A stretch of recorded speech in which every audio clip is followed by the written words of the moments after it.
Malimda Maru Oiba Pau. World Health Organization na Malimda Hauzik Moking Post Handurok Liba Asi Global Health Emergency Amani Haina Lauthokre.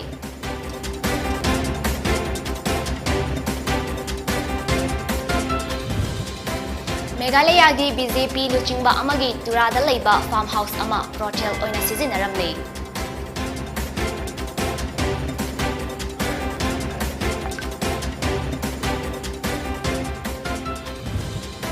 India da hokiba pung kun marida nauna COVID-19 positive oiba mioi lising kun janiga futara mapan thingna kre mioi kuntra tarukna lekhitre.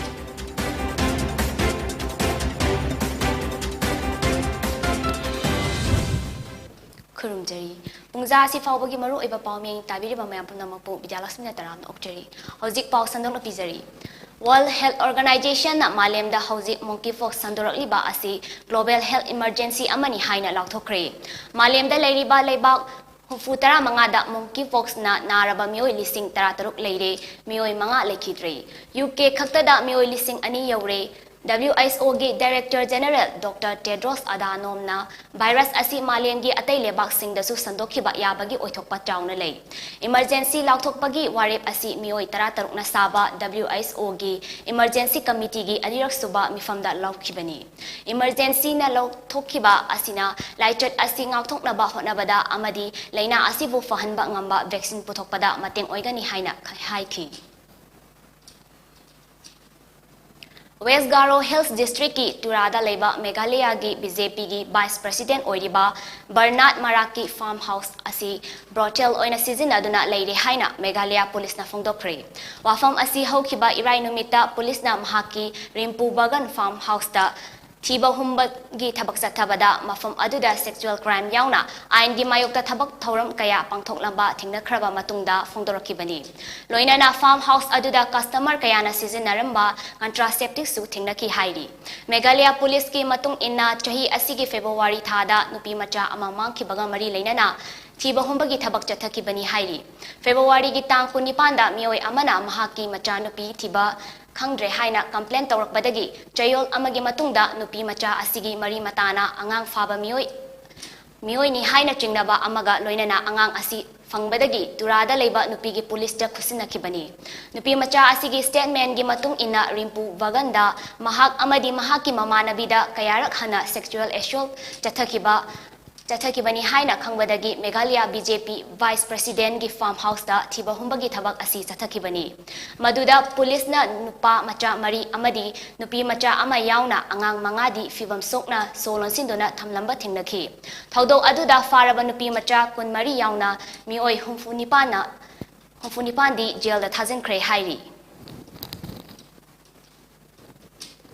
Union Health Ministry ki data ki matung inna India da hokiba pungkun mari asida nauna COVID-19 positive oiba mioi lising kun chaniga humfuma panthingna kre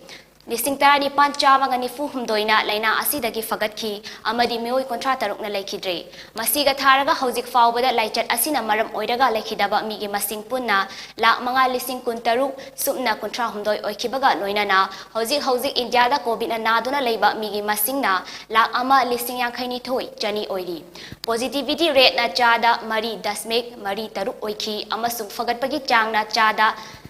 mari futarani pan dasmek mari manga oiki Health Ministry gi matung ina hojik fawbada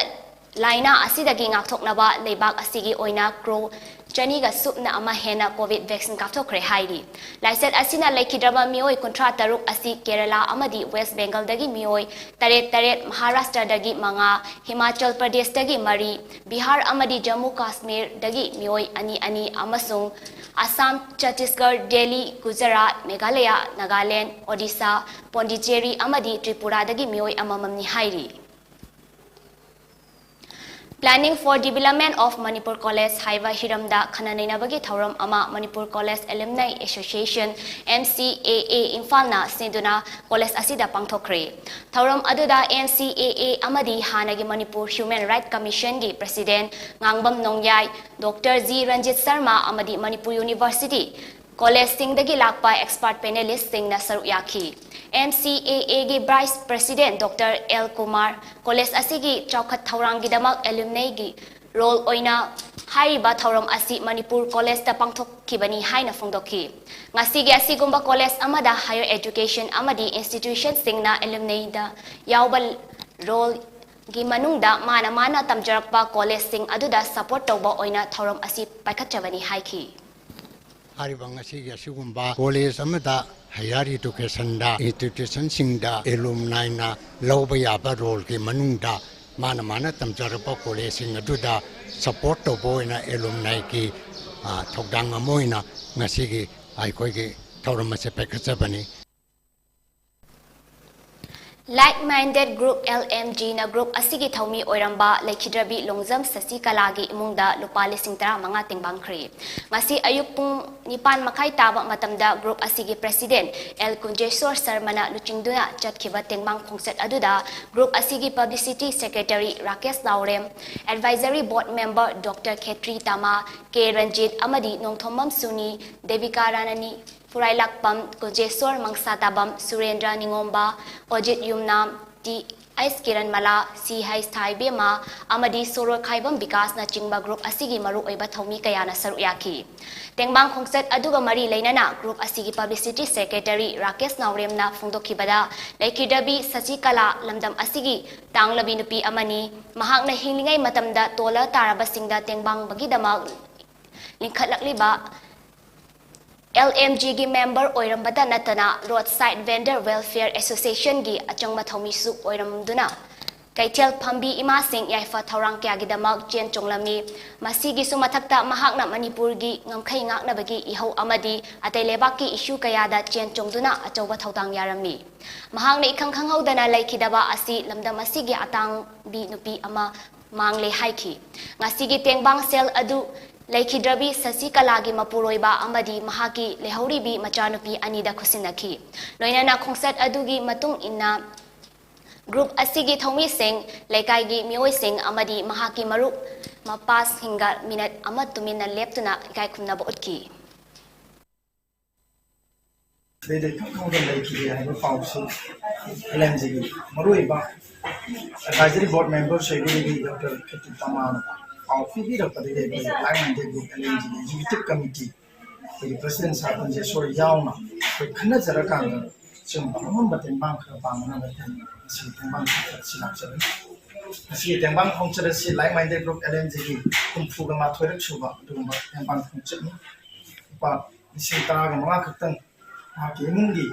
the only Sassin, the only Manundi Awab state of Kachitan also, Matian Wayana had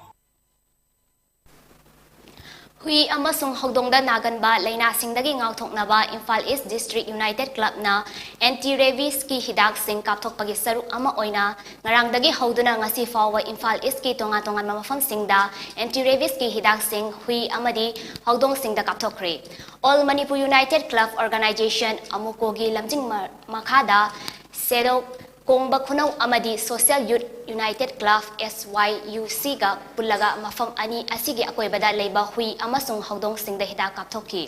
Veterinary gi Department ki Joint Director Dr. L. Arun Kumar Khosam Naduna Hida Kapthokpagi Thoram Aduda Amukogi Advisor and Sam Sundar Idukogi President Juzo Mangang Sukogi President Vivekanda Secretary Premjit Susaruyaki Hida Kapthokpagi Matangda Idukogi President Juzo Mangang Haikibada Yumda Yokba Hui Amasung Hogdongda Matang Matamchana Anti-Rabies Kapthokpana Laina Kayadagi Ngakthokbak Ngamgani Karigumba kanda sa atay amadi mioibada chuklubadagi oirakadaba khudong thiba singdagi ngakthoknabagi damag sinjabani amadi makhata na Imphal East ki mafam kayada chathanaba thorang pumnamak loire haiki masi makhata na akoi khongmandasu aduga ate leiba Imphal East ki district mafam ayamadasu akoi chathajanabagi thorang Imphal East District United Club Organization na amuko gi lamjing makhada akoi tongnabagi thorang chat hojikchu sem satun leijari Veterinary Officer T. Git Chandra na haikibada aikhoigi pandam di lamdam asida leiba hui amasung hangdongda hida kapthokpasini matam chana kaphaudaba tarabadi haiba sasing asina positive oirakpa tarabadi mioiba khaktana tana yumda loiriba sasingda positive oirakpa yai hainingai leiti Hidak asi kaptho horagadi positive oibagi chang yamna nemi aduna ngasi kapiba dose asina ahanba dose oiraga tha amagi matung amuk hanna kapiragadi maduna booster oiraga chahi ama chatli haiki hui adu rabies na nare haibagi maong matodi hui adu fajin pusinba yarak loi chatkiba maigei adum chatkani amadi nat mi natraga sa singda chikningba haurakani haiki amasung hogdong se asibu tika thadok sine akhoi ahamagi emol objecti aigino abeda masigi hui amasung hogdong singse masigi anti rabies kaphok dobedi kaigumba moina kaigumba positive oita kanda mana solok toisi akhoi ki miyo bidanatana yumda loinariba san asina singsu masi positive oiningai oiro habagi Manipuri yumthang nariba state ama oriba Assam da thokliba ising ichaw gi fibam hauji khara fagat lakle ngarang faubada ising ichaw asina sohalaba migi masing lising taret ka chatre kun khatamak ngai kre mathang chayol da sui ising ichaw na sohalaba migi masing amuk hena fagalakpa yada lairi adubu Assam gi district mari haibadi Kasar Dima Hasau Marikau amadi Tupulpur district tadi ising ichaw asi tamchina mayok nari haukiba pungkun mari gi manungda mioi amata laikhidabagi paw leitabana Assam da chahi asigi April thadagi hauzik fawbada chingninkhaiba amadi ising ichawna maram oiraga laikhidaba migi masing chamaga marifu taret oiri Assam State Disaster Management Authority ASDMA gi matung ina revenue circle manga amadi khungang nifugi loinana hectare chanirong gi mahai marong thaba mafamdi haujiksu ising ichaw asigi chaitheng fangli hairi amadi relief camp tareta mioi chatuka yankhai taruk na haujik changja fam lauduna leiba asida relief distribution centers mangana mathok tawduna leiri ichaw asina sohalaba mioi sing aduda lising ahum chani pantara ni pana nupa lising ani chatret ka hofutara marina nupi amadi lising ama chama kuni pana angangi hairi anaba sing na healthcare ga mari leinaba thengnari ba khodong chadaba sing asi koknaba central lengak na lakliba august ki tang tara manga da hidak lakthak sek maru oina cancer diabetes amadi cardiovascular diseases singi mamal hanthaba yana leiri haina official amana phongdorakli official asigi matung ina lengak na proposal ama semba saba loire adubu masigi matangda lokthoknaba aroiba warep lawgadaba watli hairi Central lengak na maru eba hidak singi mamal wangkhalali ba asi yenglaga hidak sing asi mamal lep na ba khanakibani haiba proposal asi yanarabadi hidak sing sigi mamal chada humfutra rom hantarakpa yana leiri hairi center na hauji paktak na seasonary ba hidak sing asi National List of Essential Medicine NLEM lising ani tara mangada yahanana ba kanna honari amadi anaba sing na matam sang na sizinagada hidak singda margins yamna wangna laudana basu khanaragani hairi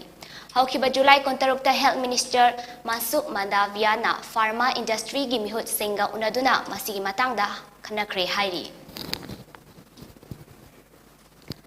Bangladesh ta election nang silakpaga mangoina na opposition party ama oina Lairiba Bangladesh Nationalist Party BNP amadi mahaka khusam naraga chatminariba Jamaat Islami haujik aruba fibam da leire ningsing bayai ing lising ani marida BNP amadi Jamaat ki lengak na Assam da leiba lalholof ULFA da China dagi puslakpa khuchu khulai pairamba gi wathok leiribani amadi hauji Bangladesh High Court ta thaudo aduga mari leinana mara leba mioi singna sibagi cherak pidana ba appeal tawduna leiribani amadi masigi matangda lakliba October gi tang 9 da hearing chatharagani thaudok asida Bangladesh lenga ki hanagi BNP amadi Jamaat ki MLA ani yauna luchingba kaya case asida chenaribani Chittagong gi special court na former prime minister Khaleda Jiagi Machanupa Tariq Rahman Matiur Rahman Nizami Jamaat ki luchingba Ali Ashan Mujahid Latfuz Zaman Babar Amadi Matam Adugi Intelligence Agencies ki Chief Retired Brigadier General Abdul Rahami Amasung Retired Major General Rezakul Haider Chebu Sibagi Cherak Pikre July kun mathoida Maharashtra gi Pune da pangthokiba Warrior Fight League da RMX Mixed Martial Arts ki goal taruk amada amadi silver mari lawrakre sanaroi sing asi Imphal gi International Airport ta okre okpagi thoram aduda professional fighter Rosan Mainamna phongdokibada hana miyamna mixed martial arts asi anauba sanaba amani haina khanaramba adu handak sanaroi singna thawai yaungna sanaba ubadagi miyamgi wakalon hawal honglakle mahakna makata na phongdokibada mahaki team gi sanaroi ani Handak World Championship da sanaba yauna bagi damak selection fanglakre amadi USA da sanagadoriba under 18 gi World Championship da su tongan ba sanaroi ani amasu election fangduna selection fangduna sanaba chatkadauri hairi yoinadi haigi team dagi koi fighter ani World Championship yoina already selection fangna lera bakaloba exact venue ji country duga koi under 18 da koi USA da Bangkok da World Championship da so igi command fighter ani koi selection fangna yati koi dana da ki chai ji manung da won ba koi ji kanoma di la ani koi world stage da sana ba koi kanoma da koi mamang da so thok ki balai re to object la ka di ne kitang koi ki hana di sana je koi ki yes kitang junior jing ji chang se lai da object ki hoina de koi ya ki world ki hoina koi junior jing koi ki perform to ji chang se la koi ki koi Manipur da hoi koi ki khalai ba ga ji ji yamna moi ki khudon cha ba mane ne Tarahumdoi Shuba Alpha Senior Women Football League listing ani konithoi da saru yagadaba Youth Welfare Club Thambang Kholgi sanaroi sing da uniform sing yen thokre ngarang club asigi sanglen da uniform sing yen thokpagi thoram aduda club asigi president S Ranjit uniform sponsor toriba NRS Motors ki proprietor Nahakpam Momon BK Foods Enterprises ki Bikram team coach Tombak club ki thaupuba sing amadi sanaroi sing na saru yakhi club adugi hana thawpuramba kayana matam amada club asina afawa sanaroi kaya puthoklamle state gi oina pangthokpa tournament kaya da mai paklakpa yaukre adubo matam khara sitharuraba matungda nupi gi oiba team ama semgatuna senior women gi oiba league asida saru yaba ngamlibasi soidana mai pakni haiki uniform adubu sponsor tawriba NRS Motors ki proprietor and Momon haiki bada club asina state asigi oina nupagi football team da yamna mangjin thana chatlamba team ama oiramba tanatana mai pakpa sungamki handangna amuk nupigi oina team ama semgatpa asi yamna fai haiki football da India gi oina state asigi nupi singda achoba mafam ama kalibani club asigi oina su achoba mai pakpo oigani haibagi thazaba lei haiki Kunganba Sanagadamiba affiliated unit singi mamangda asigumba uniform ki color singasi Youth Welfare Club na season nagani set kani sagani haiba miyam da kanganba marwena lekai gi iram da masigi nungsijarba isilinaw sing lekai gi nungsijarba lekai gi rumapang sing nungsijar sports lover sing da sigumasi kangan bagi thoram sigumba thoram singasi da mapung panana bagi damakta tongan ba maiki tournament singasida club asina mapung pana hena mai pangna pangthokpa ngamnana bohada baisi club asibu thau bujariba aikoi khara khaktana senja songjaraga mapung hektamak pharga nasadi tasengna club asigi thau bujariba aikoina masigumba miyamgi ba thabak thoramasi sinja langjabagi wapam khaktani adubu lekai sida lebiriba lekai sigi nungsijarba silinau sing loinana nungsijarba isa sing nupim sa sing player sing asina club asina sinjariba tournament sing asi mapung phan ba haiba sina maroiba Handak Oregon da sanakiba World Athletics Championship listing ani konithoi da Haryana gi Neeraj Chopra na men's javelin da India gi oina silver medal amadi lawrakre mahakna men's javelin asida meter marifuni pan dasmik ama ahum sana langduna medal asi fangakibani English ani ahumda Andrew Bobby George na World Championship da long jumper da bronze medal lawrakraba matung handak amuk mahakna World Championship da silver medal fangduna India gi oina ani suba amadi male track amasung field athlete da ahanba oiri World Athletics Championship lising ani konithoi asi tha asigi tara manga dagi hauduna Hayward Field Eugene Oregon da fongdokibani Loisilakpada maru iba pau amkahana World Health Organization na malemda hauzik mokipo sangdoraliba asi global health emergency amani haina lauthokre.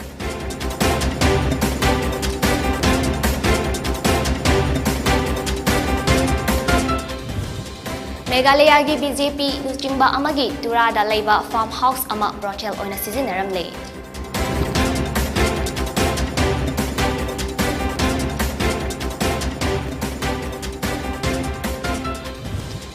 India da hokiba pungkun marida nauna COVID-19 positive oiba mioi lising kun chani putra mapan thingna khre mioi kuntra tarukna lekhidre.